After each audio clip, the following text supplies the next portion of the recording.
following show contains adult content. It's not our intent to offend anyone, but we want to inform you that if you are a child under the age of 18 or get offended easily, this next show may not be for you. The content, opinions, and subject matter of these shows are solely the choice of your show hosts and their guests, and not those of the Entertainment Network or any affiliated stations. Any comments or inquiries should be directed to those show hosts. Thank you for listening.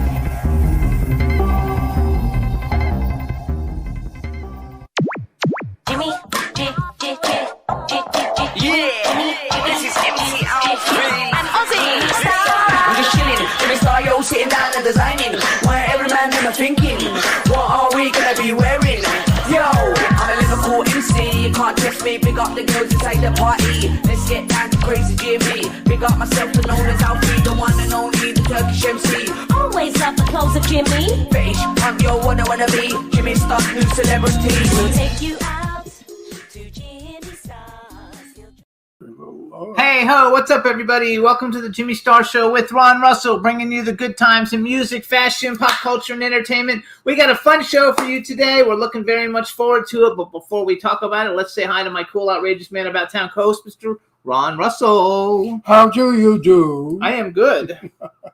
How's everybody out there? The weather in Palm Springs is absolutely magnificent. A perfect 82 at the day and 62 at night. It's heavenly. Now I love Palm Springs. Yeah, it's been great, even though they say next week it's going back in the hundreds. But the last couple of days have been fantastic. It's wonderful out. You can be outside and you don't want to die and your feet don't burn. It's just heavenly weather. It makes Palm Springs look so beautiful. It's that 125 that's ridiculous. Anything over 100 is ridiculous. No, 125 is ridiculous because it's not fit for humans. You know, lizards live in 125, not humans. Yeah, so we got a really good show today, you guys. I think the camera's up too high. Like, there's too much space on top of my head. I think so too. I thought that's good. Now you cut my hair off. Now we got to cut you. Bring back. Okay. There we go. So anyway, you guys, we have a really fun show for you guys today. We have BJ Mezek coming on, you guys. We have a half of the horse painting showing. You always have that. Every week we have that. That doesn't look good. Oh, well. Well, until we have a studio again, which we will one day, we have to improvise. Yes. That's right. So we have a great show, you guys. We have BJ Mezek coming on, and he's got a bunch of new films and stuff he's working on. Plus, he's one of the producers of Halloween Hotness, which is the great event for St. Jude's that we're going to be going to in October. So we're going to talk about that. Should be a lot of fun. And then we have action martial arts star John Ozuna, who we actually met at Halloween Hotness last year and who is got a new movie coming out, who's also one of the featured guests at Halloween Hotness along with us. Oh, good. So it's going to be a lot of fun, and we want to say hi to the chat room. What's up? B. Claudia just showed up. Hey. Hey, B. How are you, honey? I love your watch matching your shirt. How do you know that? Nobody could see my watch. Yeah, they can see it. It's my Versace sport watch that Jimmy got me, and I love it to death. I wear it a lot. I probably wear it more than my Rolex and my other wristwatches, but I love it. It's rubber, but it's Versace. And I love anything that's Versace because I'm a very great fan of his designs. I love Versace anything. We have beautiful pillows that Jimmy bought us for our sofa in the living room, Versace pillows. One day I'll photograph the living room and show you. And also 2 gigantic antique, vintage Versace pillows for the bed. Beautiful. You gotta love it. So Jimmy's good. He knows what I like. Anything Versace. The shirt that I'm wearing right now, is an original Valentino. And I bought it in 1980. I took my daughter Leslie to Italy when she was 16 years old. And I bought this shirt in Italy. So my daughter now is 54. So do the math. This shirt is as old as the hills. But it just goes to show you, if you buy really good, expensive, it lasts forever. I mean, this shirt, and it's been dry cleaned, of course, and it's beautiful with the mock underneath, make-believe underwear, yellow underwear. But look at this shirt. He loves Gorgeous. it. He was so Beautiful excited to wear button. his shirt today. I mean, because it's, you know why? I love vintage anything. I think that things that were made 40 and 50 years ago today are just things to wonder at because they're beautifully made, they're beautifully done. What's done today is some of the cardboard I feel. You know, we go to buy a shirt and I feel it and I say, Jimmy, it feels like cardboard. It doesn't feel like cotton. This cotton, I mean, it's like mink. It's soft. It's gorgeous. It just hangs, it drapes. Because back then they made quality things, especially in Italy and especially Valentino. So yes, I'm happy. I have shoes that are 30 years old. In fact, the shoes I'm wearing to Halloween hotness are black and white spectator shoes that are probably 40 years old. More than 40, 50 I think the years old. shirt's more than 42. Well, Leslie was 16, and now she's 54. Okay, so 39. Okay. So 39 years old is shirters. Imagine if you bought a shirt today, it doesn't last 2 minutes, right? You wash them and they look like shit I after know, you wash most of the them. time, like I get like 2 or 3, unless it's Ralph Lauren, which I wear a lot of. You wear it like 2 or 3 times and that's it. It falls apart. And the black and white shoes that I have were custom made for me 40 years ago by Valentino. I bought them on 57th Street in New York City. They had a last of my foot, a wooden cut mold of my foot. So when you go in, you order the color and what you wanted, and they made the shoe. And the shoe was $150. It's a lot of money back then. Now Back it's nothing. then it was a lot of money. And I remember I had 3 pairs of shoes made: gray suede, brown suede, and black suede. And they were all made custom. And they fit your foot. And they were light. And they were beautiful shoes. The way the world is now, it's terrible. Nothing is made to last. I don't know if this happens for you guys, but like I have an iPhone and I buy it at AT&T and you finance it and it takes 2 years to pay it off. You know, you pay like $30 a month. And then as soon as the last payment's done, the phone doesn't work anymore and you got to go get another one. Same thing with my computers. Like computers, like they're good for like 2 years and then they fall apart. But going back to shoes, the shoes I'm talking about were Italian leather soles, leather heels, and the suede was the softest, most beautiful suede, like fabric. Today we buy rubber shoes for $150 to $200 a pair, which is insane. They're ugly, and Jimmy has a pair of very expensive rubber shoes, right? Whose are they by? I don't forgot remember. I have a already. bunch of them. Anyway, they scuff. We have white marble kitchen floor. Oh, they're Cole Haan. Cole Haan, and I know when Jimmy's wearing them because the floor is all scuffed with black marks. The rubber on the bottom is not a sole of leather. It's a sole of rubber, black rubber. And he scuffs his feet and scuffs up the whole floor. And I don't actually scuff. I just walk, but it just comes off. You're not in projection. You're out of camera. I know. Well, I'm a little bit crooked. I don't know why. I can't move You've over always been anymore. crooked. I can't move over anymore though. There's no Well, room. you hold it. You got to move this over. Yeah, no. Well, yeah, There it's you are. fine. No, you Anyway, you guys. So we're gonna have a good show. Things are going good. Ron and I couldn't really find anything that looked appealing to us to watch on TV. So what did we do? Oh, we watched the greatest actress in the world, the best actress in the world, Lady Mary. Michelle Dockery. Right. You do that all the time. You're just so anxious to get in there. You blow what I say. Doesn't matter. Her name's No, Michelle I was Dockery. making it a mystery and then giving the name. You know that You it was. spoil everything. You You're so know that- waspy. you know- You're so matter of You know fact. that it was my topic, right? No, I brought up but the topic. I'm an Italian. I'm a romantic, and we do everything with romance. Okay, so You're go a ahead. wasp. Romance You Lady jump Mary. in. You jump in and ruin everything. Anyway, go ahead and tell everybody about Lady Mary then. Now go screw yourself. Anyway, Good Behavior, you guys. It's on Max. If you have HBO Max, You've got or to whatever watch it's it called. because she is English and gets rid of her English accent beautifully.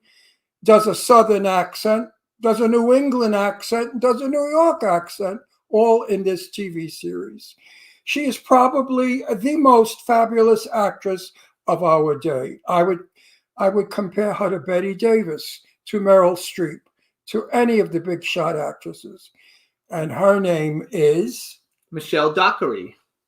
And you guys, the name of this program is Good Behavior. You got to watch it. There's only 2 seasons, but it is action-packed, and all the actors in it are phenomenal. And you know her from being Lady Mary in Downtown Abbey, where she's quite the lady. When somebody calls her ma'am, she corrects the guy and says, "No, I'm Lady Mary," or whatever the hell she was, of wherever she was from. Now, in this series, she plays a kleptomaniac, prostitute, drug addict, alcoholic, thief, assistant to a murder. She's a tough broad. She's a cunning broad. She does all the things that we don't do. She shoplifts. She's just the most terrible person you ever want to meet, but you grow to love her. You love her. You love her as the series goes on. You're rooting for her all along. And you are rooting for her, and you feel sorry for her. She's a wonderful actress. She conveys to us everything that the writer thought in his mind. And I love the series, and it is the 3rd time I am watching it. And I am enjoying it more now than the first time I ever saw it. So please, where do you go to get it? Max. It's on Max, you guys. The app Max, which is HBO Max. You should see it. And so it's check it called out. Good Behavior. Good Behavior. All right. We have to get her on our show. I'm crazy about her. I would kill to work with her. Yeah, Ron wants Oh me to my get God, her in I a want to movie. work with her so bad.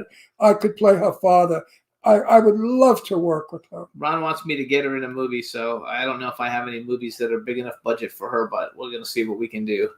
She works in really big things. But she's fabulous, you guys, so definitely check it out. And check it out, Downton Abbey. And she's beautiful. And check out Downton Abbey, too, you guys. There's a whole bunch of seasons of it, and then there's 2 movies, and there's a 3rd movie getting made right now. They're shooting it right now at 3rd Downton Abbey. But what's fascinating about this series we're talking about, she changes wigs all the time. She's a blonde, she's a redhead, has black hair, and she becomes an entirely different person. She's a brilliant actress, just brilliant. She's natural, she's normal, she's convincing. She doesn't act, you don't catch her acting. And she has a smile that I'm just crazy about her. Michelle Dockery, I love you. And if I could possibly have you on this show, I would be so happy. And Cindy Laley hey Cindy wrote also that she's watching Dancing with the Stars, and the guest Eric Roberts that we've had on the show is on Dancing with the Stars. Eric is dancing? I have to see that actually. Eric is dancing? They don't have a cue card for dancing, do they? I don't know, but anyway, you guys. So we wish him the best with that too. I'll have to watch one of them to see. Eric Roberts, Dancing with the He's Stars. such a fighter. Is that he always funny? beats everybody up, and he's a karate expert and stuff. So we'll see. Is that funny? All right, so we want to thank everybody for tuning in every week. You can hear the show on Red Circle, Apple Podcasts, iHeartRadio. We came back on the Apple Podcast charts. I don't think it's that high. We're like number 35 or something. So please tune in and check it out. We're on iHeartRadio, SoundCloud, iTunes, Spotify, Amazon Music, YouTube, Google Podcasts, Radio Public, TuneIn, Pandora, and Amazon Prime. And she said it's very entertaining, though, watching. Who? Cindy. Said what? It's entertaining watching Dancing with the Stars with Eric Roberts. I think that show is so full of crap, I never really watched it, so I can't agree with you. I just think it's a fix. Actually, I know it's a fix because I know one of the contestants, knew one of the contestants, she has passed away. It was Cloris Leachman. Cloris and I talked about dancing. I called it Dancing Without a Bra, and she laughed because Cloris Leachman was on it and she didn't wear a bra. And Cloris Leachman was quite chesty, really built. And in the interview that I did with her, I said, "So how was it Dancing Without a Bra?" And she laughed. Anyway, check it out anyway, you guys. Most if you want to see TV it. contest shows are fixed. We know that. So now we're going to bring on our first guest. Look at Lily McLeod, how she didn't win, and she should have won when she sang Alabaster Box on X Factor. X Factor. Lily was definitely the winner, and because of politics. Because she wouldn't sleep with people. And she wouldn't sleep with one of the men that was... she got eliminated. Right, she was eliminated. So Hollywood is not always an honest place. We like you to think it is. Anyway, so now we're going to bring on our first guest. Let's bring in BJ. Hey, BJ Messick. Hi. How are you? It's 65 and sunny here at 8,600 feet in the Colorado Rockies. I'm doing well. How are you? I'm fantastic. So 65 So degrees, I think it would be colder. So how is the man that's lucky to be married to the woman he's married to have that lovely daughter? Man, I tell you, it just doesn't get any better than that. I'm blessed. I'm blessed and very fortunate to have the wife that I have and You give your lovely gorgeous wife daughter that I hope you adore.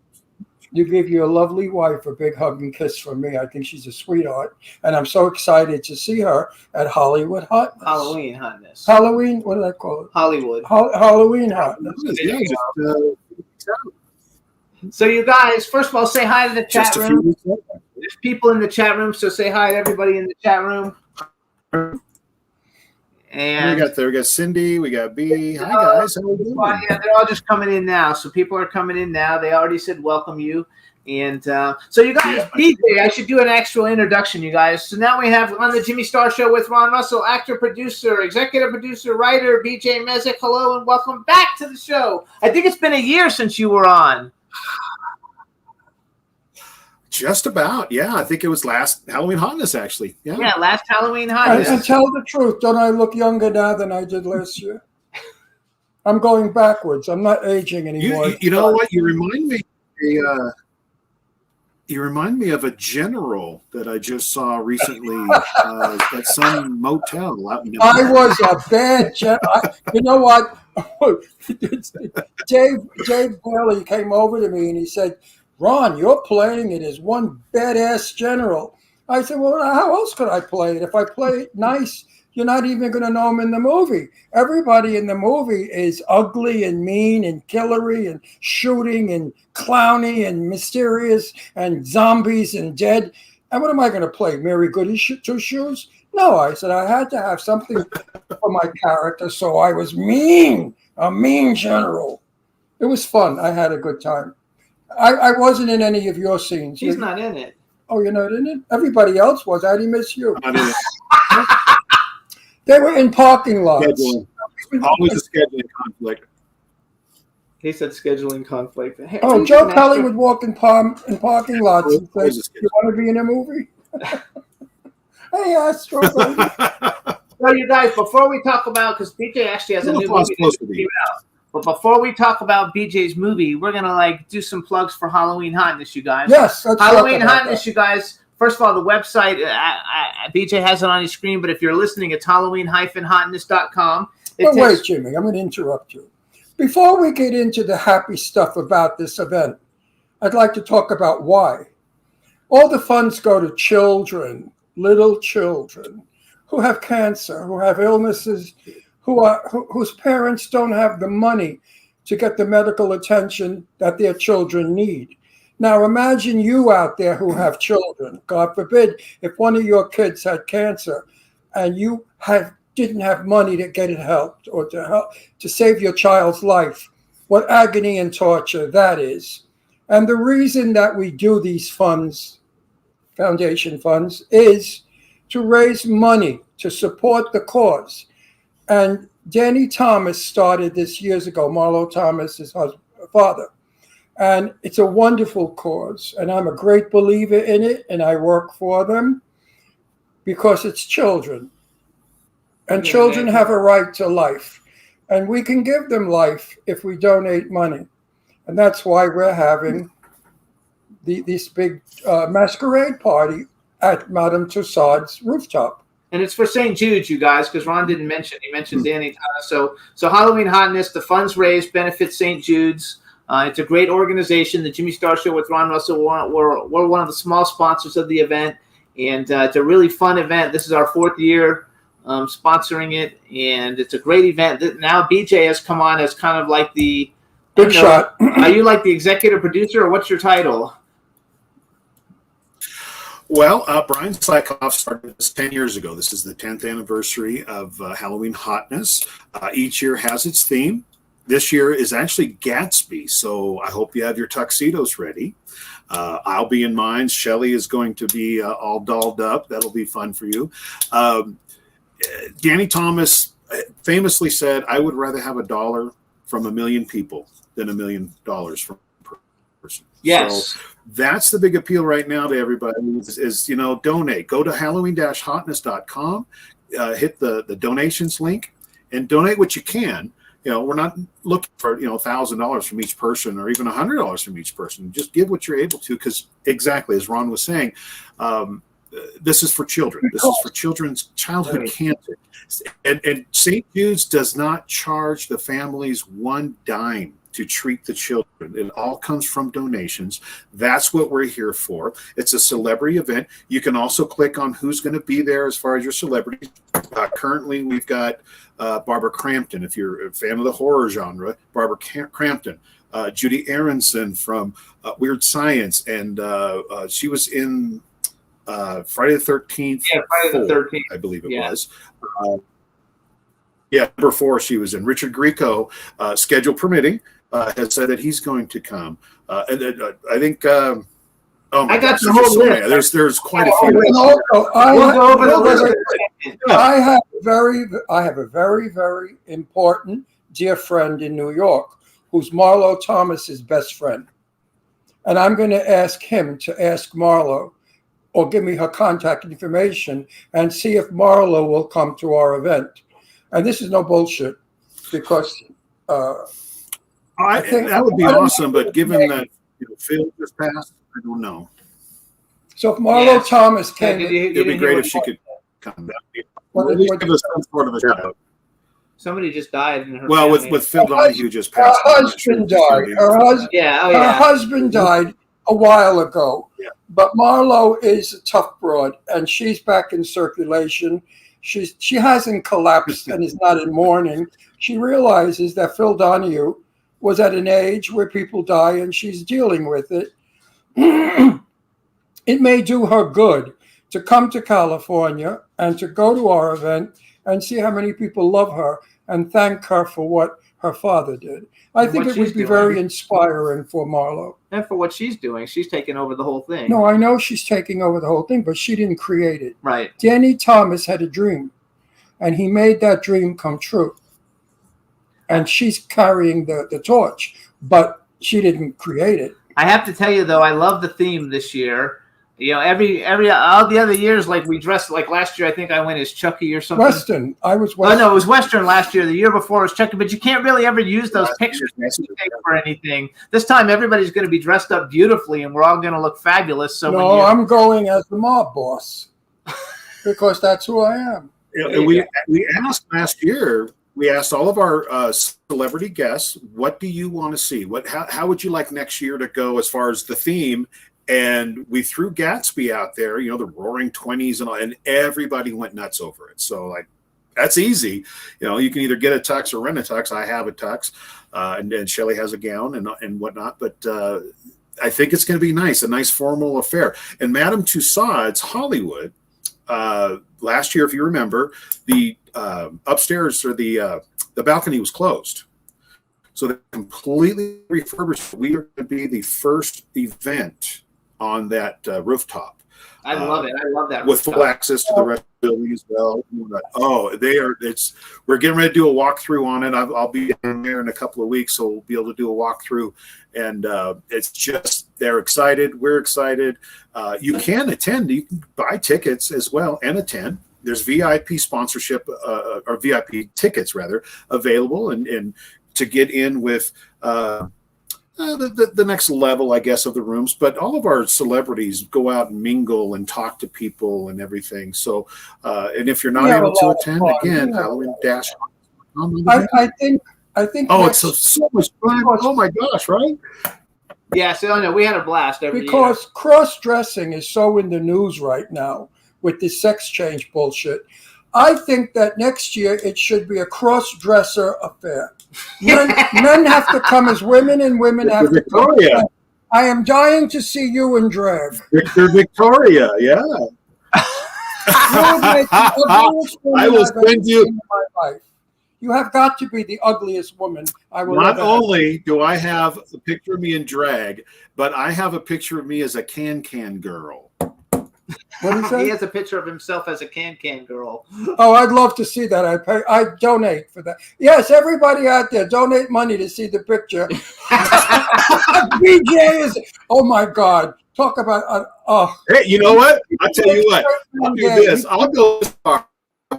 If people actually have that picture, I will print out 8x10s and sign them. There you go. what is that? He said I'll print out 8x10s and sign them for people who donate. So please, if you want a picture, it's a good blackmail picture. If you want a picture of BJ and drag, oh dear God, send a see if I donation, can find $5, $10, and he'll send you an autographed picture of himself as a can girl. So, Now that's a collectible. So I think it's a lot of fun, you guys. So again, it's Madame Tussauds, October 19th, the 10th annual celebrity. wait. Let me talk. We really should be scripted. No, we should. No, I want to tell everybody out there, the price of admission doesn't only give you the party, but you get to see every mannequin that's a celebrity mannequin, from Marilyn Monroe to Humphrey Bogart, everybody, free. You don't have to pay for it, because the initial entry fee into Madame Tussauds is about $30. And here you get with the ticket a ball, music, dancing, celebrities, and the wax figures. It's an incredible evening. And if you And can't you're go, stupid if you don't go. and if you can't go because you live someplace far away, you can always donate by going to HalloweenHotness.com, Right. and they'll show you where to go. Right. Also, so I want to go back. It's the 10th annual celebrity. Go ahead. Go ahead, I'm BJ. sorry. And if you've got a film coming out, if you're a production studio, if you've got any kind of a film project coming out, you can sponsor as well, and we'll put your film logo and the name of it up on the Step and Repeat. And there's something else Brian and I are working on the Step and Repeat. We've got the digital one downstairs, and then we have another one up on the rooftop that's an actual printed one. And if we can get everybody, our celebrities, to maybe sign a 2-foot by 2-foot section of it, we'll cut that out and raffle those pieces. Not sure how well that's going to go, but this is the first time we've mentioned it outside of him and I. So if it's something that people are interested in, we can absolutely do that. Plus, there's some auction items that are going to be there as well. And again, yes, all proceeds go to Jude's, as it should. So you And guys, also, Oh, you know what? I want to. all of us know celebrities. No, go ahead. There's not one of us that doesn't know a celebrity. And I think we should call our celebrity friends up and say, is there something you could give us to donate us so that we can auction off?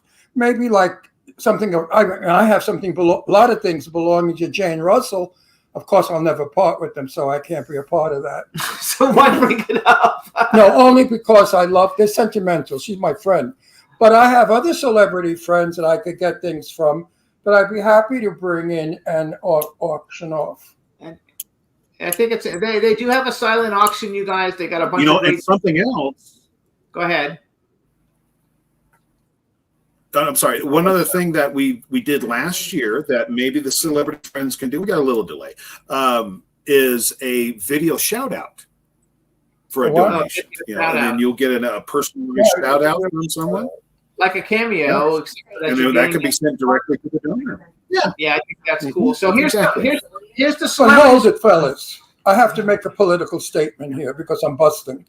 We have to beg and scrounge around to get money to save the lives of children when our government just gave away $3 billion to another country. That's pathetic. They could have given that $3 billion to us, and we wouldn't have to scrounge around, beg, and come up with ideas to make a couple of bucks to save the life of children. So when you're voting, vote intelligently. Vote for us. Vote for we, the Americans. Screw everybody else. Vote for what's best for our children, because our children are the tomorrow of America. And this is the best charity ever, you guys. It really is a great charity. So I want to talk about who's going to be there, you guys. Some of the stars are going to be there, and actually many of them have been on have been on our show. Some of them a long time ago were on our show. First of all, they're giving a Lifetime Achievement Award to David Lynch. Twin Peaks. He's like an amazing person. Actually, people used to kind of say Ron looked like him back in the day. Then you have Doug Jones. You guys coming on. You guys know him from everything. Twin Peaks. Yeah, you know who he is. You tell me that people used to tell you that you look like him all the time. No, people say I look like Tony Curtis all the time. No. Anyway, David Lynch, you guys look him up. David Lynch, I know Twin Peaks because that was such a big deal. What else did David Lynch do? Do you know off the top of your head? Dune, Mulholland Falls, and Velvet was a big one for him. Yes, he's a big director. Okay, David Lynch, you guys. Doug Jones, you guys know him from Hocus Pocus and a million movies. He's basically cool guy. I love Doug. Betsy Russell, you guys. She's from the Saw franchise. She was on our show. Devaney Pinn, Diane Franklin, Al Burke, the wrestler, Ray Wise, which Ron recently just watched Jeepers Creepers 1 and 2, so he had never seen him. Ray Wise is one of the stars of that. Kelly Maroney's been on our show. Actually, all these people have been on our show, too. Kelly. Kelly's cool. Naomi Grossman, you guys, from American Horror Story is going to be there. She's a dear friend. I love her. Barbara Crampton from Reanimator, and she's actually considered to be, along with Danielle Harris, the female horror icon. For horror movies. Everybody wants to have a career like hers. Cynthia Rothrock, the amazing martial artist. Richard Grieco, who's been on our show. Richard's a buddy. We love him. Jill Sholin, who was in a lot of great movies. Popcorn, I forgot. Great movies. She's terrific. A big horror star. Judy Aronson, that DJ talked about before. Stephanie Estes, who's been a guest on the show. Patrick Gallagher, who I actually met at a Comic-Con a million years ago. Russell Todd, Jordan Robbins, Mackenzie Westmore. Those are the ones I wrote down because I knew who they were without actually really having to look them up. But there's a lot more, and if you go to Halloween-hotness.com, you can see. Plus, I'm sure there's more guests being added. So it's going to be a lot of fun, you guys. It's for a great cause, and we'll touch on base on it again before we let BJ go. He's not going already. I just said we'll touch on it before we let him go, but we have other things to talk about besides Halloween Hotness. So we're going to talk about what else is there to talk about? That's important. Everything that BJ's doing in his incredible career. BJ? We don't give a fuck about BJ. We care about his wife, his daughter. They're important. BJ, what is he? Nothing. He's a skinny little ugly guy. He's a runty man. He looks big on TV, folks, right? He looks like a big butch guy. In person, he's like a size 3. Yeah. I mean, he's about 5'2", weighs about 104 pounds, and is like, weak and scary. His wife runs the show. She's gorgeous. Yeah. And his daughter's fabulous. He's like a model. His daughter's like a supermodel, how that beautiful daughter came out of him, I'll never know. Came from the wife. Meanwhile, his wife looks like Shelley. Shelley looks like Julianne Moore to me. And I fooled my friend Dave Bailey because I put on Facebook a picture of Julianne, and he said, "Gee, Ron, I'm sorry I missed her. Where was Julianne?" He really thought that your wife was Julianne Moore. And he said he called his mother and said to his mother that he was at a party with Julianne Moore. Which is funny, anyway, you guys, it's not his Shelley? wife. Her name is Shelley. There you go. You got Shelley working, right? He doesn't work, this guy. He's a bum. He sits home all day long playing with himself. Shelley goes out to work. She works 3 jobs to support him because he likes to live in luxury. Shelley works on our tram. The poor girl has to climb those steel beams to get to the tram. Then she gets to the tram and she's got this big wrench, and she unbolts the nuts on the tram. That's what she does to keep him in luxury. Anyway, hi, Shelley. We're saying hello. Where's my Shelley?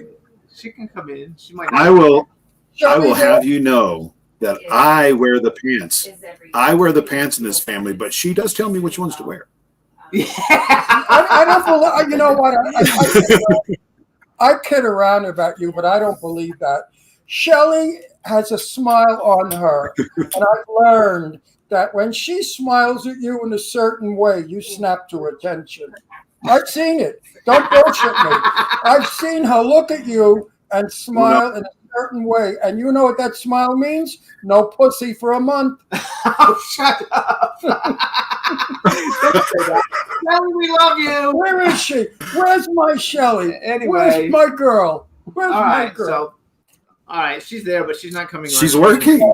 She's working. She's working. Oh, yeah, she's back up on the tram? Yeah. So first of all, I want to say something. So I never buy movies ever, right? I go to movies. We go to the premieres.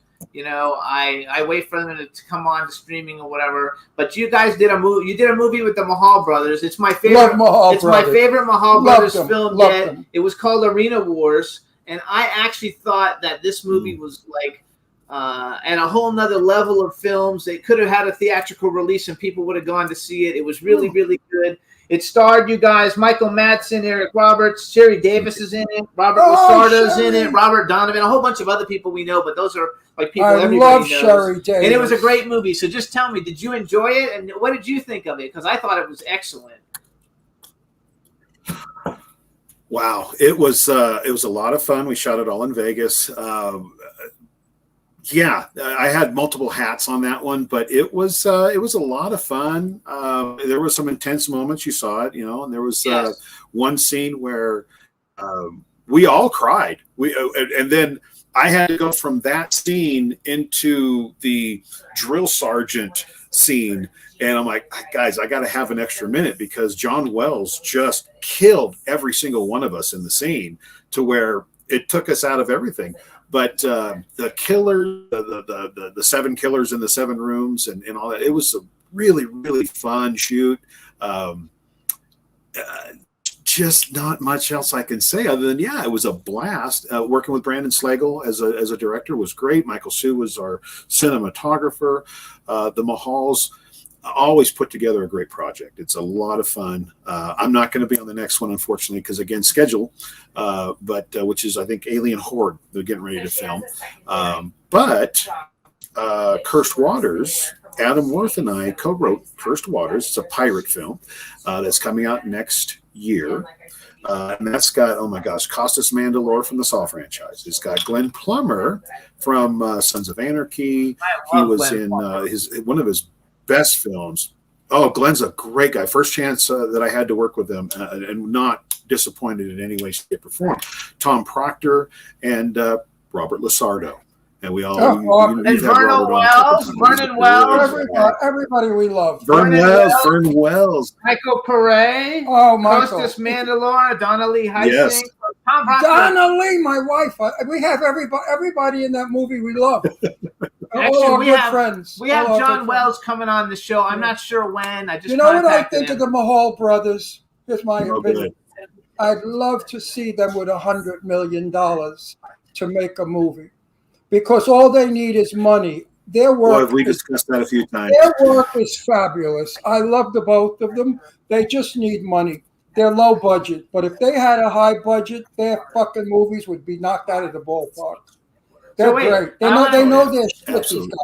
These guys know how to make a movie. So you guys, I want to go back real quick. First of all, actually, Tom Proctor actually was one of my first celebrity client when I became a publicist.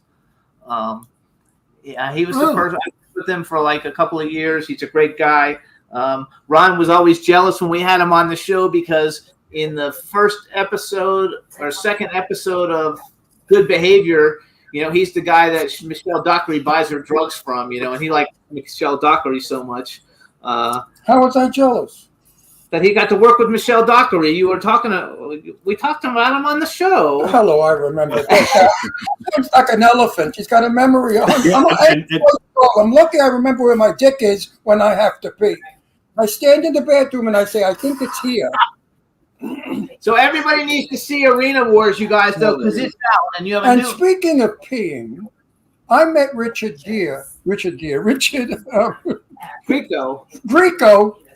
while I was peeing. He came next to me and he began to pee in a urinal. And I looked at him and I said, "Hello, Richard Grieco. My name is Ron Russell. Would you like to come on our TV show?" Richard Grieco. And he looked at me like I was insane. And I said, "I'm not kidding. After we finish peeing, I want to talk to you." And I did after. And he just kept looking at me, smirking and smiling. and said, "Yeah, I'll be on your show." He was a great guy. I believe pick him up wherever you can, for the TV Oh, show. yeah. But we love Richard. Yeah. He turned out to be Good friend. one of the most down-to-earth, cool guys you ever want to meet. Absolutely. So now you've got a new Completely opposite of what I see. Yes. Oh yeah, absolutely. Rich and I have discussed this a couple of times from Night of the Roxbury. Yes. Yeah, his role in Night of the Roxbury, where he is a complete opposite of who he is, and people ask all the time, "Oh, God, is that really how he is?" No, he's completely opposite. The guy's a little down to earth and humble as you can get. It's So, it's called acting. A lot of people, when they meet me, Exactly, they say, for a reason. you're nothing like the guy you play in film. I say, no, of course not. I'm not a mafia tough guy. I'm just an old queen from New York. Anyway, so now you got a new movie just came out called Crust.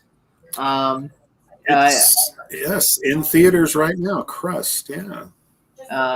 So it's in theaters, you guys. It's Sean Whalen's directorial debut, I believe. I'm not positive.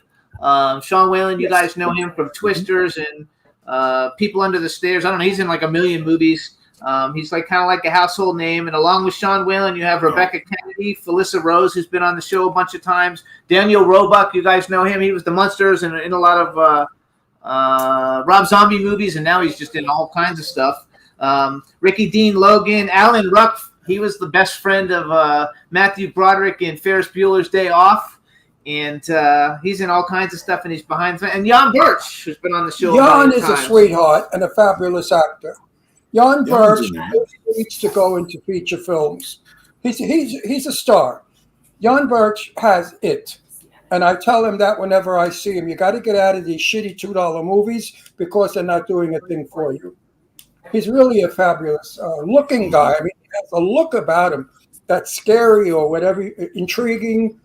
So tell us. And his wife is a doll. She's another sweetheart. Tell us about Crust. First of all, you guys, Crust is in theaters now. It's like a limited release, or do you know, or where is it playing? Do you know? It's a limited release, right? It's limited release. It's playing in Riverside. It's playing in Indiana. It's playing in Minnesota. It's playing throughout the country, but in a limited basis. But my understanding is it's doing well. And much like Terrifier 2, it did well. They kept extending and extending and extending, and let's hope that happens. And if it does well enough, Sean would like to do 2 more, which would be awesome because my character would be in the other 2 as well. Yay! But I just got a text from Felissa. She said it looked great. I've not had a chance to see it yet, unfortunately, but she said it looks great. And yeah, the numbers are coming in. Seems to be doing well. Can you tell us a brief thing about what it's about? The plot, yeah, there you go. Tell us the plot. Sure. So, yeah, Sean plays a out-of-work child actor. You know, the career, which happens. Child actors don't always move on to adult actors, so he's still living a little bit off of the glory of that. He owns a laundromat, and I don't think I'm giving anything when I say that, you grab a sock, blow your nose, throw it in the corner, or grab a sock and for other things, throw it in the corner. Well, this pile of socks and things just keeps growing and growing and growing and becomes a monster. I love it. And it really delves into psychosis and mental illness, and it's dark. It's shot in black and white for a reason. And the beauty of it is we shot the entire thing inside of a laundromat. One setup. I mean, every bit of that laundromat did we use. But it kind of, gets into the darkness of mental illness and delusional thoughts and things like that. And anything past that, I think, would be a spoiler. But if you go to like Crust movie showtimes, that should give you all the theaters it's in. There was that came out in like 2017 that was a short, so make sure it's the current one. Unfortunately, we're not really competing with that, of course, but only in the search engine are we competing.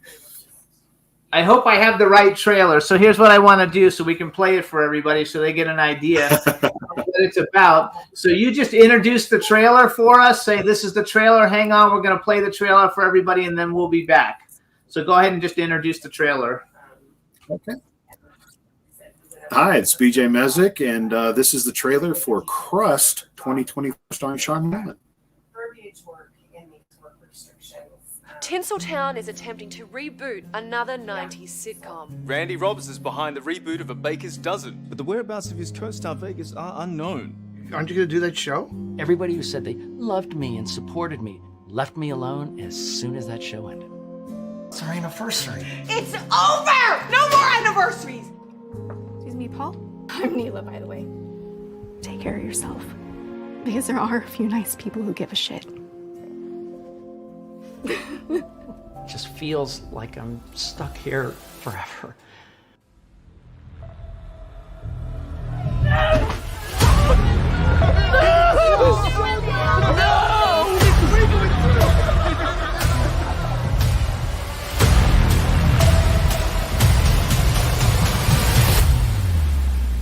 There is no sock monster!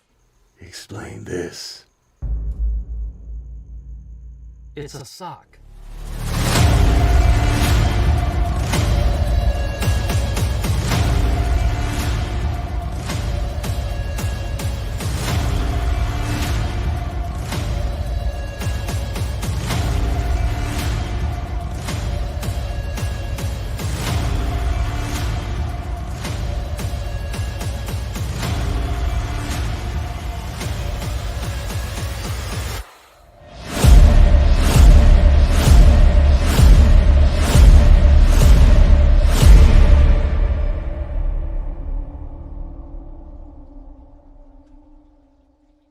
What should I call you?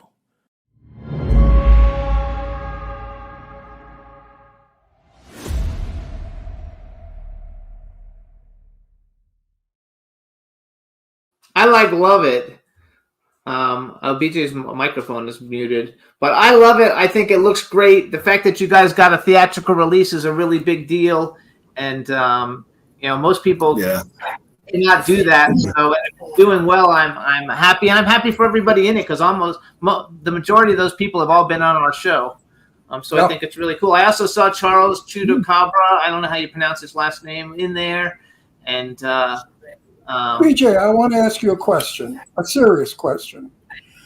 I know what your occupation is, and you hold a few jobs. Why are you acting?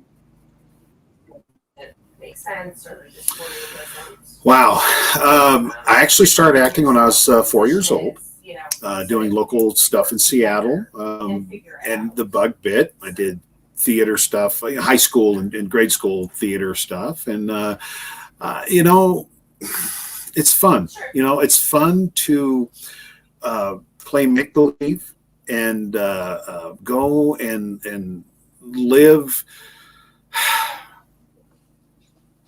Gosh, that's it's not difficult to answer, but it's fun to go and play make-believe and not have to be reality for a time, and at the same time, hopefully, entertain people with the stories that we're trying to tell. It's just, we're all narcissists on some level, being in this business, so there's always that too. But no, it's entertaining. I think it's so. Out of all the jobs that you hold, acting is your favorite job. Or not? Or is it? It is. I love it. Well, I feel I didn't intend to. I didn't intend to get back into it as an actor. I came back in as a. Yeah, I know. I'm sorry. I came back in as a producer more than anything else, and had an opportunity. Thank you to the Mahals, as well as Michael Sue, to get back in front of the camera, and I did something I didn't think about. And oh my gosh, when that bug bites, it bites hard.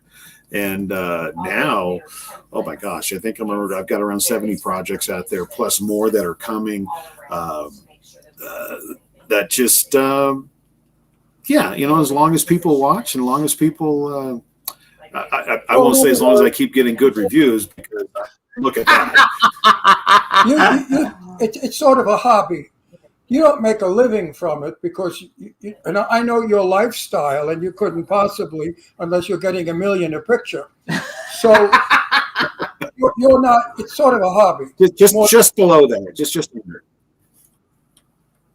What is that? Just below that. I'm getting just under $1 million a picture. Yeah, but it's $1 million Boulevard, which is like I think $3. I mean, I It's get like $3. I get. No, I get paid. I get paid for the film. I get paid also. I never work You get for what? free, but I get 30 or 40 million a picture, and my name is always above the title, and I get limousines and priority. My set's on the stage, and I work a couple of hours a day, and I don't like directors, so I have them removed from the set when I work. I like thinking. If you believe that, Did they put the fluffer back in your rider? What? There's a very bad delay Did they put here. the fluffer back in your rider? No, they didn't put the fluffer back in his rider. Oh, the fluffer. That's funny. People might not know No, what I that do my is. own fluffing. That's the fun of it. That was a good line, though, BJ. That was a really good line. No, I fluff myself. It's fun. So, hey, you guys, here's a couple other movies that BJ has wrapped recently, and I bring them up because we know all the people in them. But along with Crust and Arena Wars, soon Devil's Night will come out with Angie Everhart, Eric Roberts, Kevin Sorbo, Sarah Nicklin, Out for Vengeance with Costas Mandalore. Barbara Nettle-Chakova, I had her on after her I forgot what movie she did that made her really famous. Maybe Hostel or one of those made her famous. I forgot. But we had her on like 15 years ago. Christopher Atkins is in it. Rita, Evil's Origin with Bill Moseley, Kane Hodder, Debbie Rochon. I love Kane Hodder. Z Dead End with Dave Sheridan, Kane Hodder, Robert Lusardo, Felissa Rose, Angie Stevenson, and John Fiore. Oh, Angie. Woo, woo, woo, woo. And then we've Two got of my favorite Cursed people. Waters that we talked about, and Alien Storm with Kevin Sorbo, Tom Arnold, Donna Lee Heisting, and Devaney Penn. So you've been busy. I looked at your thing, and since you came on like last year, you have like 20 new movies, that you're a part of. And so good for you that you're busy and that you can make time to bring in all the acting projects along with what you regularly do. I think it's awesome. And the fact that you are producing Halloween Hotness with Brian Sykoff, I think is great. I think the event is fabulous. And Angie Stevenson is one of the sexiest women on the screen, but is not slutty looking. She doesn't look like a whore. She really is a class act, beautiful woman. I worked with her. She's gorgeous and as sweet as they could be. Dave Sheridan, I love. Dave Sheridan is probably one of the nicest human beings you will ever meet. He has a wife that has an illness that he takes care of her 24 hours a day. David is I just have the greatest respect for him, and I love working with him, and I want to work with him again. So those are people that you have to admire that I work with, because there's a lot of dogs out there, a lot of backstabbing son of a bitch who will do anything to outdo you in a scene. Not these guys. These guys play it the real way. I only like working with professional people because I'm a professional. The minute you become an egotist and it's my scene and you want to steal it, or you're temperamental or you're difficult, I'm not interested in working with you. You're not an actor. You're a narcissistic asshole. So that's. I have a feeling, though, on any of BJ's sets that people don't do that because BJ's a no-nonsense person. No. I have to say one thing. Clown Motel. I'm in Clown Motel 3. Let's not make fun of it because this one is going to be a good one. I think Joe's got it really to a point where it's high camp. Everybody on this set was terrific. Everybody was nice, friendly, helpful, and everyone worked as they should professionally and stopped doing anything when it was needed. So I was very happy to be on this set. Joe directed very well. Joe let us improvise. I didn't like a lot of lines. I thought we could change them for betterment, and we did. And it worked. I helped create a couple of scenes in the movie. Joe is intelligent enough to pick up on my experience in film. Joe Kelly is going to be a great producer one day. Director. He's on his way. Director. Director, producer. He's a producer also. He's a great director because he helps you. You can go over to Joe and say, Joe, what do you think? Also, he knows in my contract, I don't work unless we get a rehearsal. He knows that. So every time I was on set, we rehearsed because you have to rehearse to know what you're doing. You can't just go and do it and film it because if it's wrong, it's going to make the movie look like shit. So rehearsals are important. I know that producers think we don't have the money for rehearsal because of time. Bullshit. Your movies stink because you don't have rehearsal. Have rehearsals and you'll make more money, period. It's your show. Plus, it's a quick rehearsal. He does quick rehearsal. You do it 15 minutes before the scene. It takes an extra 15 I did one minutes. rehearsal per scene. I just said to Joe, where am I going? Put marks in the road because I had to walk a certain distance to say something. I need a mark. I'm not a mind reader. You're telling me walk and say something. When? So you need to do this. You need marks. You need rehearsal. This is how I worked 65 years ago when I came into business. I came into business with the real Hollywood, and I had to learn the real way. And, So let's go back because we're going to run out of time. We got to go. oh, goodbye. So I want to come back. So you guys, first of all the different movies, but really check out Arena Wars, you guys. And Crust, go to theaters because if you go see it in theaters, if it's playing somewhere new, you go see it because that way the film can stay in theaters and do really well, and that way there'll be sequels and BJ can be in some more of them. And we really want to tell everybody to go to Halloween Hotness. If you cannot donate to Halloween Hotness, if you cannot go to Halloween Hotness, please donate. Anything that you give helps. The website is Halloween-hotness.com. It's October 19th at Madame Tussauds in Hollywood. It's right in the middle of everything. It's a lot of fun, a lot of celebrity guests. BJ and his beautiful wife, Shelly, will be there. And Is your daughter going to be there too? We hope so. We hope so. She's got a new job, and she's got to see if she can get the time. I had a lot of fun with her. She's a funny girl. She's fun. Yeah, she really is fun. She's really a lot of fun. I don't know how you made her. You sure she's yours? Well, She's I got her mom at 1-800-BABE. So, that's where that comes I got her mom at 1-800-BABE. Very witty. You're very witty. Yes, you are. We enjoy you a lot, BJ. So we want you to enjoy the rest of your camping trip up in the mountains. Enjoy yourself. Please give our best to Shelly. Yeah, and if you're coming into Palm Springs, come to the house. I'll make you a pasta dinner. And we'll sit around and bullshit. We are going to be there in a couple of weeks. Okay, We'll be so there come. in a couple of weeks. Absolutely. I was going to reach out to you Let if me you want to do dinner. We have a wedding and we have a couple events. He's on weekdays anyway, so it'll be fine. Yeah, so let us know when you want to come over for dinner. I'll make a nice pasta and a salad. Okay? That'd be great. And all right, so BJ, down, so it'll be in between shoots. Yes.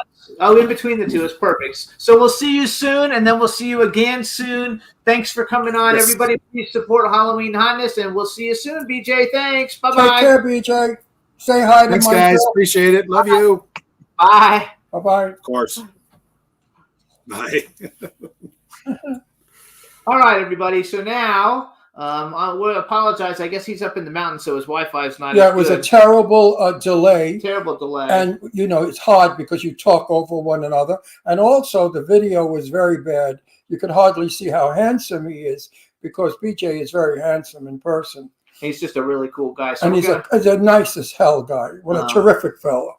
So we're going to take a quick music break, you guys. This is the band 2/3, which we had Lee Thomas on last week, and the show's doing extremely well everywhere. And this is his hit single, I Want the World, with the band 2/3. So here it is. Enjoy it, and we'll be back in a minute.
Okay, everybody, we're back. So that was 2/3. Lee Thomas, we had him on last week. Last week's show, you guys, was really good. I can tell it's a good show because we don't get that many plays on YouTube, and we got over 10,000 plays on YouTube for it. So that's how you know that the shows are really good, when people are like really watching it and not just listening. That's because of Mark. And Lee. Yeah, and Lee.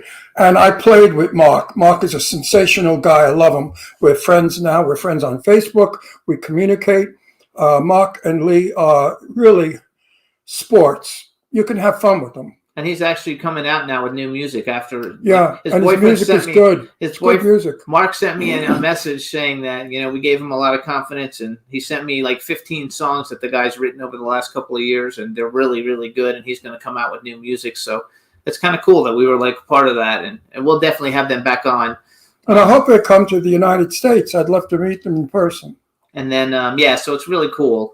The other show that did really good for us, you guys, on YouTube is Philip Falcone, who is the guy from New York who did the Terrifier movies. And, it's gotten a lot of plays also. Those are our two biggest shows on YouTube in a long time, probably a year. So that's fun. And you see, people cool. like fun. People like to laugh. People want to be entertained. So this bullshit about putting stoppers on everything. You're not allowed to say a woman's beautiful. You're not allowed to say a demeaning joke about an ethnic group. It's all nonsense. We're human beings, and we can make fun of our shortcomings. We can have fun with our silliness and the things that we do. As a stand-up comic for so many years, working all the nightclubs, I had a ball, and I played with the audience, and we had fun back and forth. People laughed and screamed, and it was wild. Today, no one laughs. Everyone's sad. Oh, the only one that laughs is Carmella. She never stops. Oh, she's like she's on pot or something. I don't know what the hell is with that nut job, but she's all over the place. She laughs at everything. I wish people would be like her. I wish people would laugh at everything and get happy. Make her a good example. So I want to do one more music break, and then we're going to bring on our next guest. It's a quick song, you guys. This is Jam Wayne. I don't know if he's not mainstream, super well known. I'm actually approaching him to be in a movie I'm working on, and he's like a space engineer or something, and then he's a rapper, and he's really, really good. A rapper is a space engineer? Yeah, he's like super smart, and he's got a super smart job, but now he's making rapper. And his song was #1 on iTunes, His song is, last night I'ma build a rocket to the moon, to the moon, to the moon. I'ma take you with me, baby. Anyway, you guys, I think he's going to be an actor. I'm trying to get him in my horror movie that I'm doing with the werewolves. Well, let's get him. And so here he is, Jam Wayne. Enjoy it. I want to meet this guy, a rocket engineer. No, that's not him. We're just playing a video of him. The name of the song is No Problems. Oh, he's not a rocket. He's not our guest. He's playing a video from him, but I'm explaining who he is because people won't know who he is. What is going on here, Jim? We're going to play a music video. This is Jam Wayne, No Problems, is right he our now. Guest? No, he's not our guest. Don't you yell at me. I'll punch you right in those 4 eyes. See those Enjoy, eyeglasses? you guys. I'll make you eat those eyeglasses. Enjoy, you guys.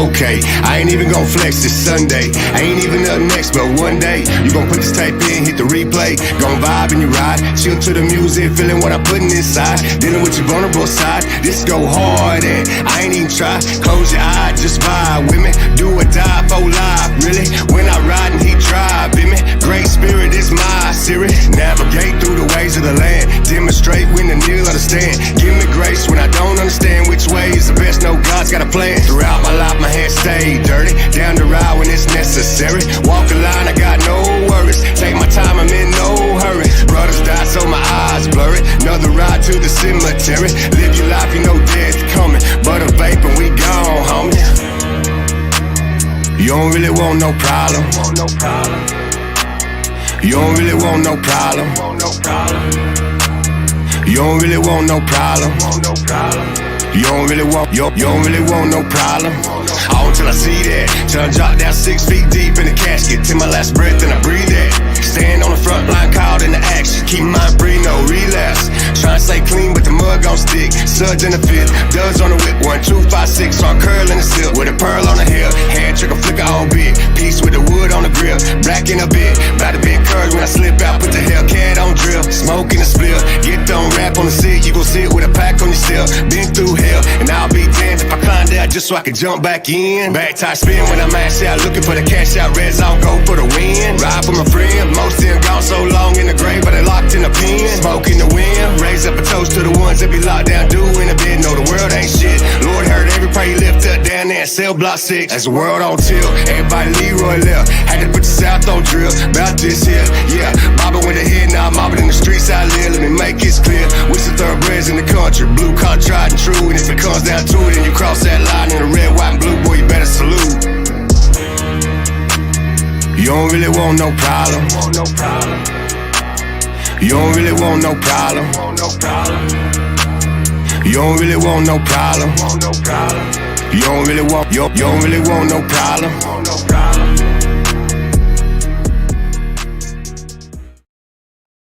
Yay! So everybody, that's Jan Wayne. The name of the song is No Problems. And he's very cool. You can follow him on social media. He's got a huge social media following. Now we're going to bring on our guest that we're going to have on. And his name is John Ozuna. And this John Ozuna, he is a rocket scientist. No, that guy is a rocket scientist. The guy just singing? The guy just singing is a rocket scientist. Oh, really? He works for an aerospace I think he's from company. he looks like he's from outer space anyway. Anyway, no, So- John Ozuna, we met at Halloween Hotness last year. Well, when I see him, I'll remember him. And he's an actor, and he's got a brand new movie getting ready to come out. And so we're going to bring him on now. Let's bring him on. Hey, guys. Hey, John. Good. How are you? Good. My handsome men. How are my handsome men doing? We are fantastic. I know who you are. You know, I'm bad with names, but I never remember. I never forget a face. I know people by faces. How are you with names? Tell the truth. How are you with names? You know what? I'm horrible. I'm terrible. Me too. I stink. Yeah, and it's the same thing with me, even with lines. Like, because I'll work with actors and they can get their lines down so fast, and what takes them, a week to do, 2 weeks to, or let's say 2 days to do, it takes me 2 weeks to do. So I'm horrible with remembering names. I'll never forget a face, but more than anything, I'll never forget how somebody treats me. I go, No. Yes. You're Italian, right? Yeah. No.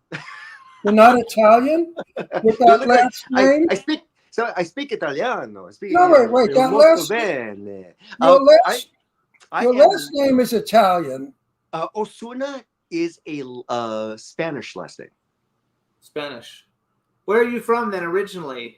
Originally from San Jose, California, up north. So because that's, anything yeah. Anything that ends in a vowel is Italian. And that's what it sounds like. But Ozuna, it must be Italian, Spain. You're probably from Spain. Yeah. Castilian Spain. You know what, Ron? You're right, because the name is directly from Spain. That's Yeah, you're an Italian that was born in, your heritage was born in Spain. Everybody says that. Everybody says I should play. Hey, you know what, John? You should play gangster. You look like an Italian. You could play gangster, though. You look like a Napolitan mafioso. Un mafioso, I see. From Naples, a Napolitan. Napoli. Wait, we got to do an actual introduction. Hang on, You everybody. know what? You're good looking, and all Italians are good looking. So there you go. Hey, you know what? There you go. That's a good looking people over there. I appreciate that. So, you guys, now we want to welcome to the Jimmy Star Show with Ron Russell, actor, stunt coordinator, martial arts expert, John Ozuna. Hello, welcome back to the show. We're excited. Guys, thank you so much for having me back. It is my pleasure to be in your presence. You gentlemen get around. I always hear buzz about both of you. Every event that I'm at, no matter where it's at, you're there. Yeah, we go to a lot of events, and we see you at a lot of them lately too, which is a lot of fun. We're like shit. We're all over. So we have people in the chat room. Say hi to everybody in the chat room. Great to see you guys.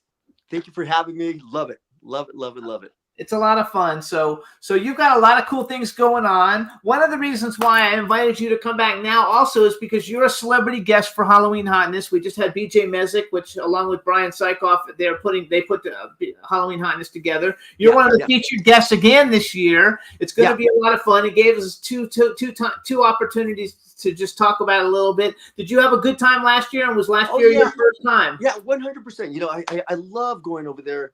You know, just supporting Brian and his anything that has to do with, you know, St. Jude's, you know, anything that has to do with, you know, supporting children that are in a difficult situation and their families. I'm there.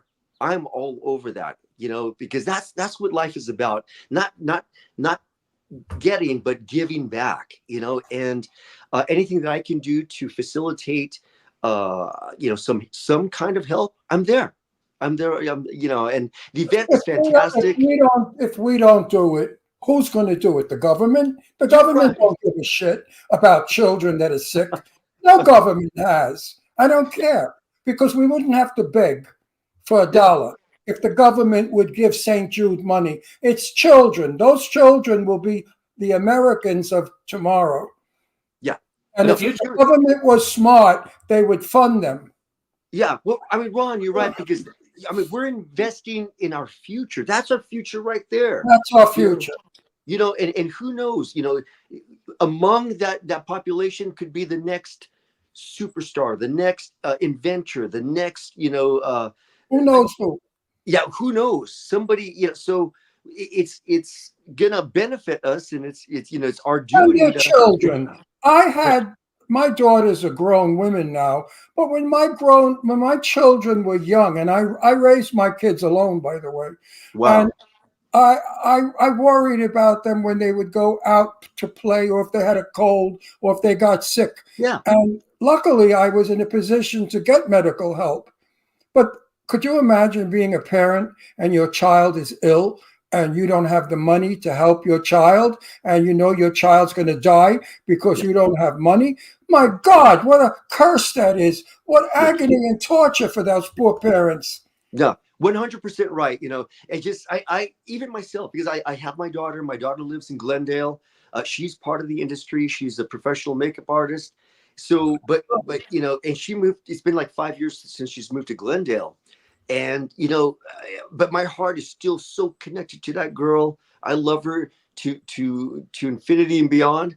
And, you know, and whenever she's down or whenever she's sick, as a parent, we feel it 10 times more. Oh, yes, absolutely. You bet. Ron's daughter drove cross country a couple weeks ago, and he didn't sleep for 5 nights. 4 nights. 4 nights. Yeah. Oh man. Yeah, exactly. Because, you know, and that's what my daughter does. She'll be like one of the lead makeup artists for whenever they have Hallmark conventions, you know, 90s con, 80s con, 70s con. So she's out there and she's doing all the makeup for all the celebrities, but she's traveling to the East Coast, and I'm just like going, please let me know. Let me know when you get to your layover. Yeah, let me know when you get to your hotel. You know, and I can't sleep. My daughters called me every stop of the way. When they fly, I'm nervous. I worry about it. I'm only happy when they call me. I've landed. Exactly. These two crazy broads. My one daughter, Deirdre, is moved to Pennsylvania, and she rented a U-Haul and had them load the U-Haul with all her shit. And the two of them got into the truck and drove it cross country. Wow. My daughters never drove trucks, so I was terrified, worrying that they were going to be raped, robbed, or in an accident. Yeah. You know, because they're very beautiful girls. They're feminine, gorgeous girls. And to put them together in a truck, I'm sure a lot of people on the road were saying, wow, what was that just drove by? Exactly a redhead and a blonde.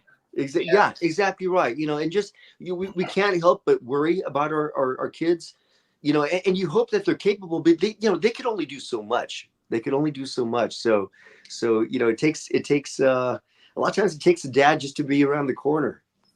Absolutely. Well, that's why St. Jude is so important, because it helps children when parents cannot. Yeah. We help them help themselves. You know, it's, you know, again, you know, St. Jude's is an amazing organization. I'll do things for, you know, for Make-A-Wish Foundation too. And I'm going to share a quick story with you. You know, I was heading to LA. I had a few days of shooting in Burbank, and so I'm there. You know, and I'm right next to a family whose youngest son, and he's about 12 years old. He was a recipient of a Make-A-Wish Foundation charitable contribution. So they shipped him to go to Disneyland. He's never been to Disneyland before, you know. And here's this very sick kid, and coincidentally, he sat right next to me in the plane, you know. And so the whole time we're talking back and forth, you know, about, hey, have you ever been there? No, you know, I've been most of my life. I've been in the hospital, you know, and my heart's dying. I'm dying inside. But at the same time, I'm trying to keep a positive attitude, you know, being with them. But just knowing that, you know, he's making his, you know, wish come true, and something like that of, you know, so positive is being part of his life, because who knows, that could be it right there, you know. And so yeah, these things tear me apart. So anything that has to do with that. You're a good guy, though. No, that's because say Latino. I'm Italian, that's Latin. Yeah. And it's Italians and all Latin people, we have la corazon, the heart, la coro. We love deeply, we care deeply, and we can kill you too. Yeah, exactly. And he really can. I kill everybody in movies. I'm forever killing people in movies because I play a tough mafioso all the time. In fact, I have a couple of movies coming up where I'm playing a detective. That's a switch. But so I have a question for you. First of all, go ahead. So like, how long have you been doing? So I'm a martial arts. I'm not a martial arts person, but I'm a martial arts movie fanatic. My favorite movie, probably of all time in martial arts, is Best of the Best. I've seen it like 500 times. Excuse me, I have to interrupt. Martial arts. The other day, he was on the bed tying his shoe. He fell over on the floor. Okay, I have a bad knee. That's how much of a martial arts. No, but I love the movie. And Best of the Best, I think is like one of the best movies ever done. You know, it's not so much martial arts as in fighting, because it's about competition. You know, so it's not like you're just beating up people like Jason Statham or something, but like, don't you ever mention Jason's name without standing at attention. So Jason is my guy. How long have you actually been doing martial arts? You know, for me, I mean, it's been most of my life. 43 years of my life has been dedicated to training martial arts. You know, 42 years of my life has been teaching martial arts as well, relaying the information, sharing the knowledge. I have had a long history of competitive full contact fighting. So I've competed all over the United States. I've competed on the USA team. And it's just like the Olympics, because you have to, there are trials to make the USA team in order to qualify for whatever competition you're going to. But I competed in Spain at the European Championship. I competed in Taiwan at the World Championships. So I've pushed it and tested my abilities to the most infinite levels. But 43 years of my life have been dedicated. What it's done for me, I mean, you can go down the list of health, fitness, and self-discipline, and focus, and dedication, and commitment, and da-da-da-da-da-da. You can go all the way down the list of things that one absorbs from that. But it's what you give back to the community is what makes you a true martial artist. You know, let me tell you, I was in Spain. I was on the USA team. First fight, knocked the guy out. 15 seconds in the first round, knocked him out. And I'm thinking, okay, I'm seeing my lineup. We're all kind of checking each other out, you know, and I'm handpicking. I'm going, okay, that guy, okay, he's good. He's good. He might be tough. That guy, okay, I'm going to have to watch him. This other guy, piece of cake. Take him out. I'll take him out in the first round. The guy that I thought was easy, he was so modest. He was so self-involved and just he didn't showcase himself at all. But when it came time to fight, this boy turned it on. And he's a guy from he was from the Irish team. And Irishmen, oh my goodness, they're tough men. They're tough fighters. Yeah, they're fighters in general. Holy crap, man. He taught me a valuable lesson not to underestimate anybody, because I won, but by a narrow margin. He took it to me, and I was shocked, and I'm here, whoa, where did this come from?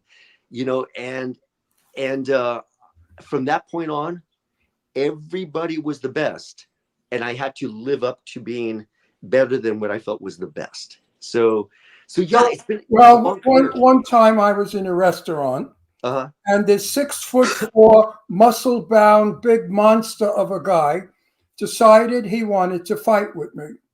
So he got into the fight position, and I walked up to him and I said, "Tongue kiss me." And he said, "Okay, let's go to dinner." Wait, I want to take turn that. So then how did you turn I'm doing that for 40 years into now starring in movies? Like how did you make that transition? So again, you know, almost like, I mean, my inspiration to even take martial arts was Bruce Lee. You know, that was our generation.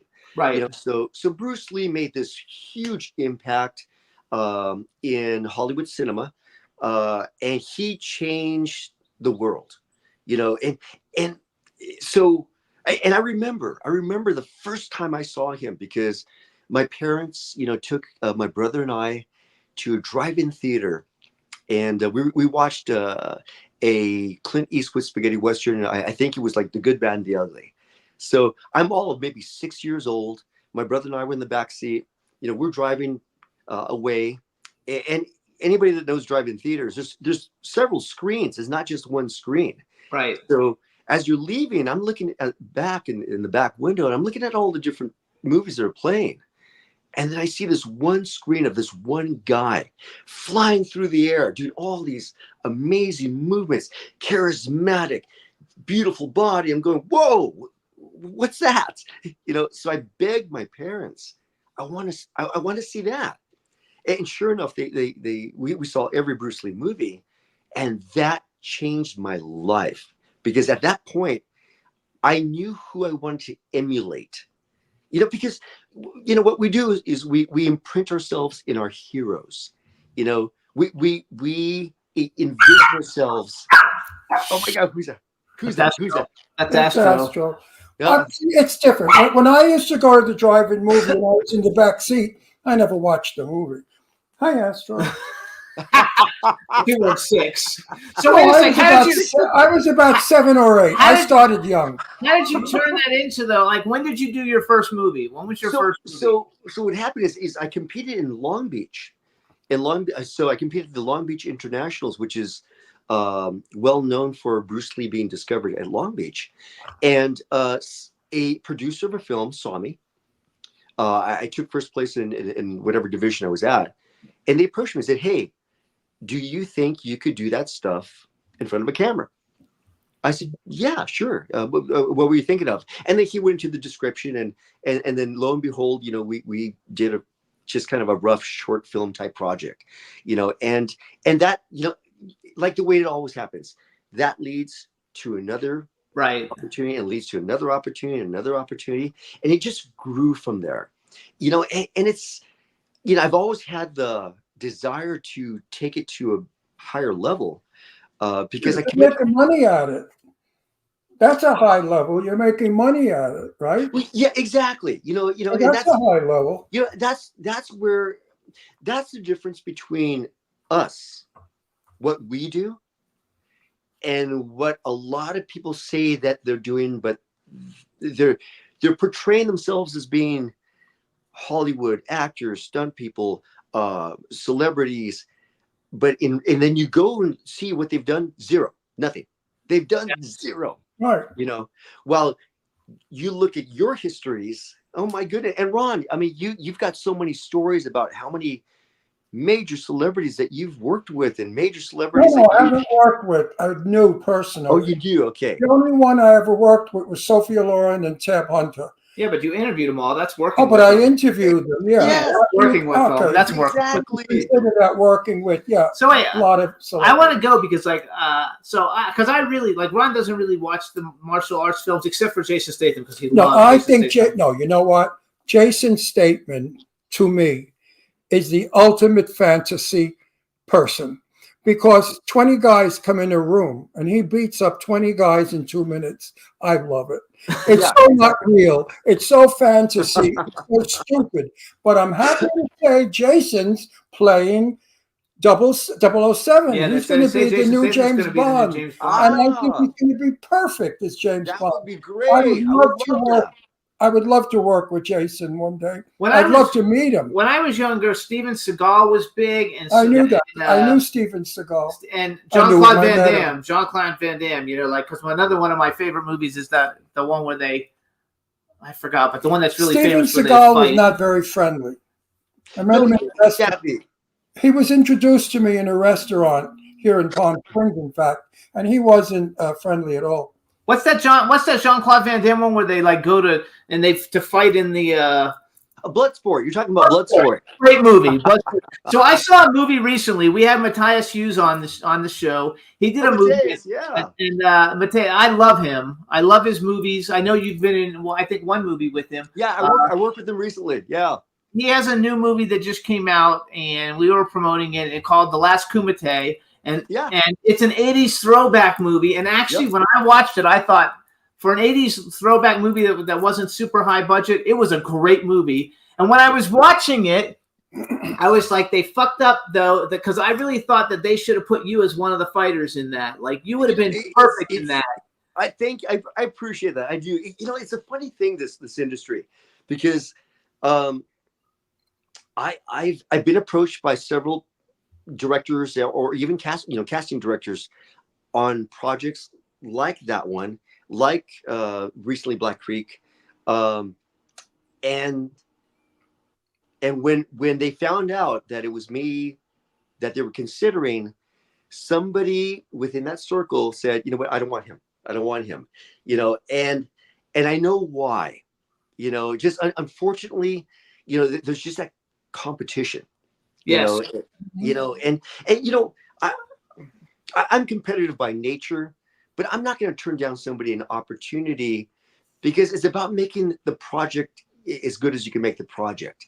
You know, so you know, I don't care who I work with. Quite honestly, you know, I would love to work with Jason Statham. I would love to work with that guy. I mean, I would love to have a fight scene with Jason. But Jason would beat you up. Because it's in his contract, he beats everybody. Yeah, well, because it would be in his contract. He'd never win. Meanwhile, we have a friend who's a boxer, and he does very well. What's his name? Summer's husband. He's an MMA fighter. He's an MMA fighter, not a boxer. Yeah, and he's this young kid, and he's wiry, thin and wiry. Yeah. And I said, what the hell could you do in a ring? They knocked the shit out of you. He said, oh, yeah? He gives MMA lessons on TikTok, and he's got like 1 million something followers. And he wins all these fights. Yeah. He wins them. This wiry, thin little guy. I think, though, that you I do understand what you're saying, because like it has that no matter what you know what I'm as a producer, I have that problem, and there's certain people that I won't work with just because I've already had bad experiences with them. Exactly. I hear you. No, I'm not going to tell You've never had a bad experience. Somebody sued us. I got him kicked off the film. No, that was a screwball who's okay, but nut. still, he was a This nut. guy is crazy. He goes around fighting with everybody, making up stories. Okay, so but he either was way, horrible. okay, but I'm saying though, I understand what he's saying. But that was directed towards me. Not Doesn't make you. any difference. I got him. I have problems with him too, and so I got him kicked off the film. And so I understand what you're saying, and people are not. But with you, I think it's more of a jealousy thing than it is as I appreciate that. like you know. Who doesn't? And like I've him? got a bunch of. Wait. I'm getting lost here. Well, you're not following. I am following. Why would somebody not like He just him? told you he had 2 films and he was being considered for, and other actors in the film didn't want to work with him. Didn't want. Why to not? because they're jealous. You don't shower? Don't laugh. Jane Russell, my best friend, all right, I'm serious. Jane Russell, my very close friend, said to me she had to tell Marilyn Monroe to shower when they were making the movie Wow. Blondes. Marilyn was not a great shower person. She believed in natural body scent, like Cary Grant. Cary Grant never took a shower either. He believed in body odors. These people, and Clark Gable believed in body odors. So there are people that don't shower. No, you're right. You're right. I'm not one of those people. Good, I'm glad to hear. So I remember because we took pictures with you several times. In Exactly. so we're good. He opened the door that I have to go in. Why do these? You're a terrifically nice fella. Why? I appreciate it. Why would they? Wait! Shut up! Why do they not like you? Well, again, it's never discovered. So I'll and again, casting directors, I'll contact them and say, hey, John, we really want you for this role. It's gonna be great. We'll need to get the final approval from whomever, whatever, basically the lead of whoever's in that, and they'll give us the final approval, and then we'll greenlight you, and then nothing. So I'll go back and say, hey guys, but have you heard anything? I can't believe. And then completely ghosted. I'm going, whoa, really, guys? Are you sure it's not? Maybe you were banging their wives. I could guarantee you. Hey, somos italiano. No, really. I will work on putting you. Wait, this is a very important issue because there is a lot of jealousy in our business. But to go to the extent of having you taken off a film or not allowed on a film, it's bullshit. What kind of clout did they have that you don't have? They're the star of the They film. were the star of the film. Yeah. And they thought that you were taking away from them. They just don't want you to take away their scenes where you and outshine them. Exactly. I mean, it kind of amounts to that, because they want to be this. I mean, I know the game, but for me, this is my thing. I am so happy that I'm in a career choice of storytellers. I am so honored to be a part of this amazing circle of artists and creatives and just freaking beautiful talented people. I was gonna say Italian people. I thought that for a second. I thought I heard that coming out. But I also like being around the screwballs. Yeah, I love it. Screwballs, Yeah, I love it. I love it, and I will do it for as long as I can. But and I'm here because I'm willing to work with anybody. I don't care who it is. And I've had some bad experiences on set. I have people who want to fight me on set. Because they're no. Stop. I think you're making all this up. No. Who wants to fight with you on the set? So I'm going to give you an example. So why would they want to? He's giving you an example. No, I have. You must be a mean son of a bitch in person. No, man. So this years back, I'm on set. We're in between takes. We're doing a fight scene, and they're resetting up the cameras. They're trying to hit a different angle. So in between takes, one of the guys comes up to me and goes, hey, John, could you show me a little bit of what you're doing? Could you show me this a little bit? I said, sure, I'd be happy to. So, when the guy does this is what we do. And I could tell, how you feel somebody watching you? So you feel this person all the time they watch me. Yeah, I know that. All the time. No matter where I go. I know that.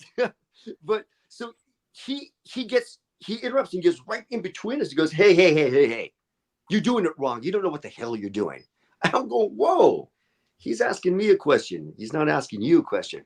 He goes, let me show you.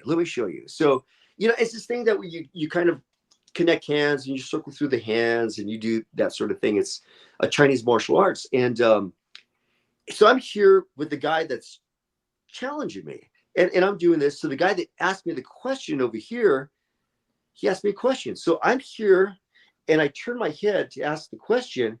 And this guy slaps me across the face. No. He goes, boom. Get out of here. And I said, like, what the hell was that? He goes, you see, you're not good because you should have known that was coming at you. Oh. He goes, well, let's go again. I said, okay, let's go. We're doing our stuff, and And again, the guy asked me another question. So I look over and I could feel him trying to slap me again. Boom. So I block it. And he tries to hit me again. Boom. I block it. And then block and block and block and block. And I said, hey, buddy, are you done? He goes, well, you're not that good. And then he just attacked me. He just attacked me. So, and I had enough. So, you know, so I did what I needed to do. And then the director comes in. Hey, whoa, whoa, whoa. What the hell are you guys doing? What the hell are you guys doing? Sorry about that, guys. That's goes, what the hell are you guys doing? baby. You know what you got to do? The next time this happens, just use my line. Tongue kiss me. And you watch how fast they stop fighting and they go down on you. I think one thing too is the fact that you're really good at what you do, but you are not, you're not 6'2", no person. You look like a normal person. No, people probably, if they didn't know what you did, would have no idea that you could kick the shit out of them. And so I think sorry that you have this and I'm not trying to. Right. I know. You're literally one of the nicest guys I've ever met. Like, you're so incredibly nice and gracious. It's unbelievable. You see, I have to be careful. I have to be careful on a set because I have a very weird sense of humor, crazy sense of humor. And one time somebody was not nice to me on a set, and he said a few things I didn't like, and I said, the next time I'm in your mouth, I'm going to pee. He gets himself in trouble. And I get in trouble.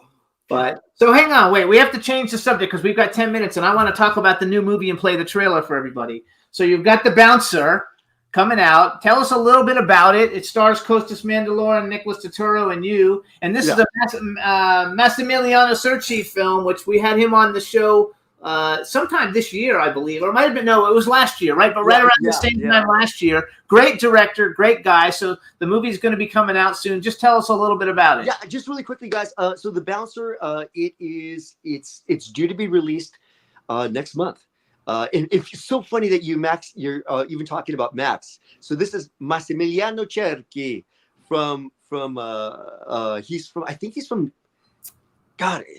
I think he's from Northern Italian. Yeah. He's Northern Italian. From Florence. So great guy. He's fantastic. So we filmed in Romania. Essentially, I play Frank Sharp. That's my character name. It's a lead role in this movie. I play a guy that from the United States. He gets into some trouble. He's out protecting a lady. And in the process of protecting this lady against somebody who's trying to hurt her, he kills him. And so he's on the run. So he flies over to Romania to try to build a new life, escaping from the law, and he finds himself in the same sort of trouble over there. But except it's with the Russian mob. So tell us no more. Don't give away the plot. It sounds interesting. Yeah, exactly. I like the intrigue. Leave it with intrigue. So how was it working with Costas Mandylor? Because we met him last year, at this time last year. How was it working with? He's a great guy. He's very nice. Let me tell you, Costas is a class act. Yes, he is. He is one of the most talented actors I've ever worked with before. I've worked with him in two different projects.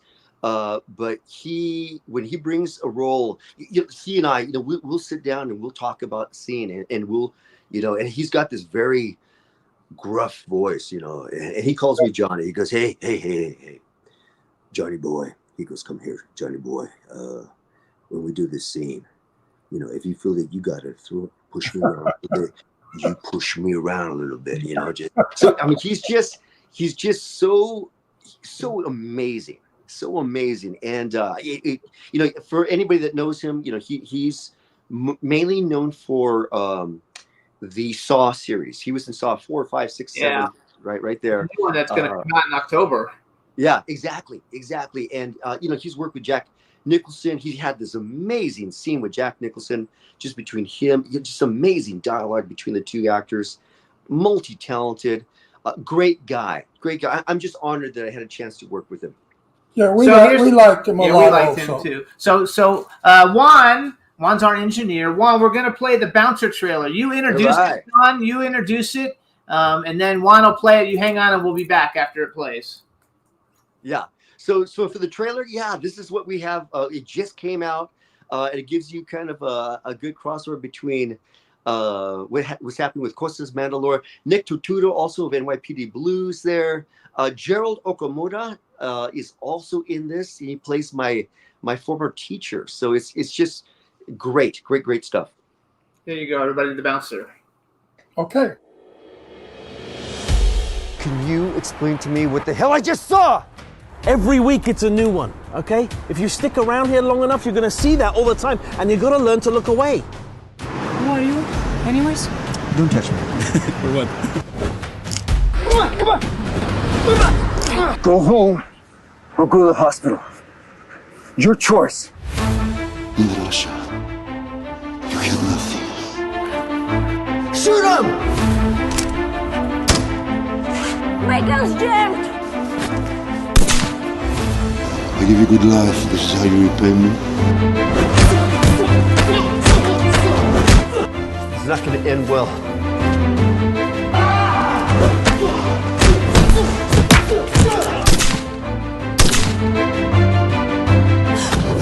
Do you know how to drive? No!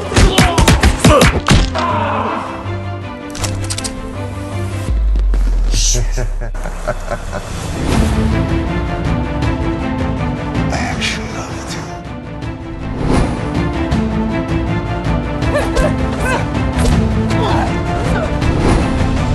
You know nothing about life. She's gonna need an operation as soon as possible. How did he keep finding us? It's a helicopter.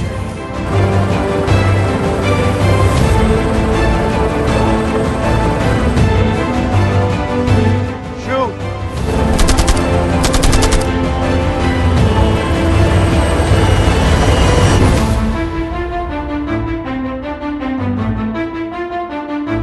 Been no trouble when I see it. His name's Kane. Ask anybody around here. He's into everything. You cannot run forever. Already did.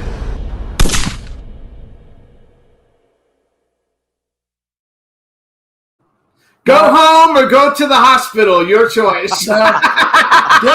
This looks like a good movie. This is a movie I definitely will watch. The acting looks good. The photography looks good. And you look good. I like when you beat up the three guys again. You're hired. You've been casted. I would have just kicked you in the balls and knocked you right out. I wouldn't bother with all that hand shit. Just one swift kick right in the nuts. You're out. No, I think it's fantastic. It looks really good. It's a good Congratulations. film, and you look good in it. And you got second billing, so good for you. Absolutely. You know, second billing is a big deal. That's co-star.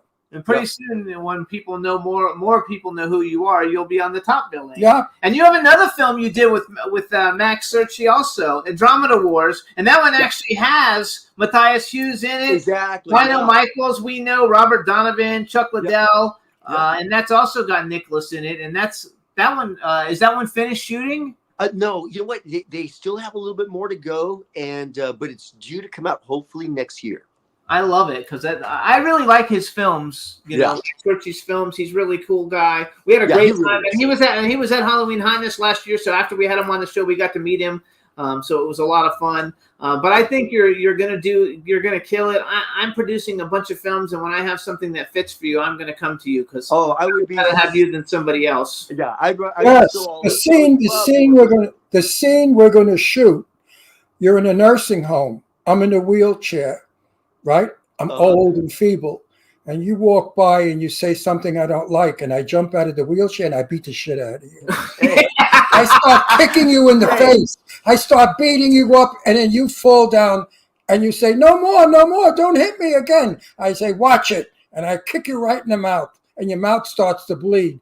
And I said, now go home to your mother. and scene and cut. Cut, print. I have a big werewolf movie that I'm like working on that has some like badass military guys and stuff in it, and we're not financed yet, but when we get there, I'll see if I can find a way to. But it's terrible how I'm only playing old bags now. At 84 years old, they think I'm old, and why they cast me as grandfathers and fathers and old men, I'll never know. You know, I don't. You're missing an ingredient. Handsome. older Yes. man. Handsome. That's but- what it is. No. But why do they cast me always as an old man? I don't get it. I don't get it either, brother. I'm so young in spirit and energy. He is though. He just played his like a year and a half ago. He played his first grandfather. Movie hasn't come out yet. He played a grandfather, and Oh yeah, I forgot about that movie. and it's General Milan, and he's got. I've got 3 movies coming out. That's He's got right. I Good played roles it- in I 2 of played them. it- Nice. That's great. I played a grandfather with a piece of ass for a wife. I mean, I thought it was a joke. No, this actress I love and adore. Dawn. Yeah, Donna Lee Heising. You probably Donna know Lee her. Heising. Yeah, I've seen her around. I mean, she don't look like a drag queen. Nobody does. So, wait a minute. They told her, tone it down. You're Ron's wife. He's old. You're supposed to be old. So she toned it down. She had a big wig with a big fox wrap thing. She in looked it. terrific. She looked terrific, but she didn't look like an old lady wife. She still looked like Dawn. And I love her. No, And she's great. We had She's such fantastic. fun. We had such fun on the set. We really did. And then there was a scene where we're in a car and I'm driving and I'm sliding on the ice, and she has to scream. Well, the camera was in the back, and I decided let's make it real. And I kept doing this with the wheel and the car, and she kept banging and screaming. And it was real screams. She was really screaming. She was terrified that we were going to kill ourselves. So I haven't seen the scene yet, but it's going to be as real as can be because she was really scared shit. You see, you're a damn good actor. Oh, he's a good actor. Yeah, he's a good actor. And I'm a good producer. I've been doing it for 65 years. Oh, wait, we're out of time though. We only And have then like when I was 30 married to seconds my left. wife, I was acting. I may believe I was straight. So that was a big performance. So you guys, 16 years of playing straight is a big job. So you guys, The Bouncer's coming out next month. Please check it out. You can follow John on his Instagram. It's John@John_Ozuna. And you can follow him on TikTok. It's at John Ozuna 195. Why did you come up with that with the 195? That was their thing. No, it came up. So follow him on TikTok and Instagram. Check out the movie, The Bouncer, when it comes out. We look forward to seeing you at Hollywood Hotness. If you need anything before that, you let us know. You got it, guys. Guys, thank you so much. It's been an honor. Ron, you are one handsome devil. And Jimmy, you're even better looking than that.